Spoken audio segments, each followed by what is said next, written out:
ದೇವೇಗೌಡರು ಯಡಿಯೂರಪ್ಪನವರು ಇಬ್ಬರು ಕೂಡ ನಮ್ಮ ರಾಜ್ಯಕ್ಕೆ ಒಂದು ಅಪಾರವಾದಂಥ ಸೇವೆನ ಮಾಡಿದ್ದಾರೆ.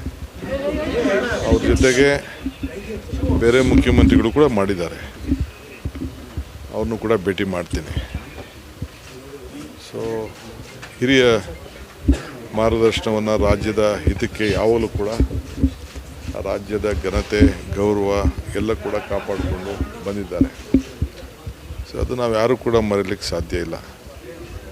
ಸೊ ಅದಕ್ಕೆ ಇದು ಸರ್ಕಾರ, ಇದು ಮುಂದುವರಿಯುವಂಥ ಸರ್ಕಾರಗಳಿದು. ಸೊ ಅದಕ್ಕೆ ಪಕ್ಷ ರಾಜಕೀಯ ಇವೆಲ್ಲ ಒಂದು ಕಡೆ ಸೈಡ್ ಇಟ್ಟು ಮಾನವೀಯತೆಯಿಂದ ನಾವೆಲ್ಲ ಕೆಲಸ ಮಾಡ್ತಾಯಿದ್ದೀವಿ ರಾಜ್ಯದ ಹಿತಕ್ಕೋಸ್ಕರ. ಸೊ ಅವರ ಅನುಭವಗಳು ಅಪಾರವಾದಂಥ ಒಂದು ಶಕ್ತಿ. ಅವರ ಕಣಜದಲ್ಲಿ ಅವರ ಅನುಭವಗಳಿದೆಯಲ್ಲ, ಇದು ಭಾಳ ದೊಡ್ಡ ವಿಚಾರಗಳೆಲ್ಲ ಕೂಡ ಇದೆ. ಅನೇಕ ಒಳ್ಳೊಳ್ಳೆಯ ಮಾರ್ಗದರ್ಶನವನ್ನು ಕೊಟ್ಟಿದ್ದಾರೆ. ನನ್ನ ತಾಳ್ಮೆ ಬಗ್ಗೆ ಅವರು ಮೆಚ್ಕೊಂಡಿದ್ದಾರೆ. ಅವ್ರಿಗೆ ನಂಬಿಕೆ ಇದೆ ರಾಜ್ಯಕ್ಕೆ ಒಳ್ಳೇದು ಮಾಡ್ತೀನಿ ಅಂತ. ಇನ್ನು ಮುಂದಿನ ದಿನದಲ್ಲೂ ಕೂಡ ಬಂದು ಅವ್ರ ಮಾರ್ಗದರ್ಶನವನ್ನು ತೆಗೆದುಕೊಳ್ತಾರೆ.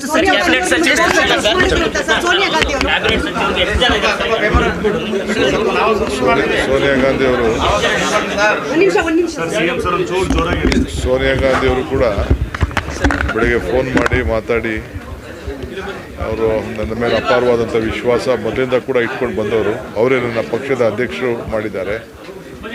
ಸೊ ಅವರು ಕೂಡ ವಿಶ್ ಮಾಡಿದ್ರು, ಎಲ್ಲರೂ ಒಟ್ಟಿಗೆ ತೆಗೆದುಕೊಂಡು ಹೋಗಬೇಕು ಅಂತ ಹೇಳಿದ್ದಾರೆ. ನನ್ನ ಮೇಲೆ ಅವ್ರಿಗೂ ನಂಬಿಕೆ ಇದೆ. ನಾನು ಅವ್ರಿಗೆ ಭರವಸೆ ಕೊಟ್ಟಿದ್ದೇನೆ, ಎಲ್ಲರೂ ಒಟ್ಟಿಗೆ ತೆಗೆದುಕೊಂಡು ಹೋಗುವಂಥ ಕೆಲಸ ಮಾಡ್ತೀನಿ ಅಂತ ಹೇಳಿದ್ದೀನಿ.